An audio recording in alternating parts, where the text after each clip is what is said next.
So I've worked with River Leadership for, gosh, it's coming on to 6 years now. And initially it was about how I get some coaching and development as a newly appointed chief executive. And what I found was that River Leadership and their approach was tailored very much to where I was on my leadership journey and enabled me to do some deep work in understanding who I am as a leader, how I show up, and indeed how other people receive my leadership. So I thought that was really useful. And one of the things that I found in sort of latter sessions was a feedback on my approach and sometimes how I'm not as demanding, which took me by surprise because I think I am, I deliver results. But actually, when I reflected on that, the impact for me was very liberating because I saw myself attending to things in a way that I previously would have not done.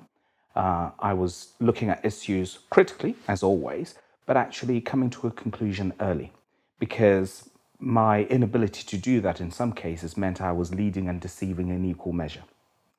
I also have worked with River Leadership on how I build a more diverse leadership team. So, in recruitment, in assessment, and in developing the executive team.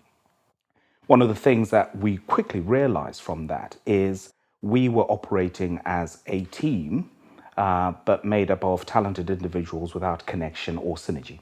And when we started to reflect on some of the insights we were getting from River Leadership and the work that we had to do, it was hard, but it started to enable us to get more out of the team and to build a team, which almost sounds so simple, but it was quite revolutionary in the way that we were able to be executive in that moment and in the context in which we're operating. I also think that over time, my relationship with River Leadership has evolved. And therefore, some problem solving when it came to strategic matters that I was dealing with, or when I needed some advice on pretty tricky things because they got to know me as a leader, but had a wealth of experience in terms of where they operate and how they can bring not only the science of leadership, but also the art into dealing with some of those things. And the impact is I was able to cut through some of those really difficult things with what I would call ease, which I wouldn't have without the interventions from River Leadership. So, in terms of their values, in terms of their approach, and in terms of the impact on leadership and leaders, it's everything that I expected and more.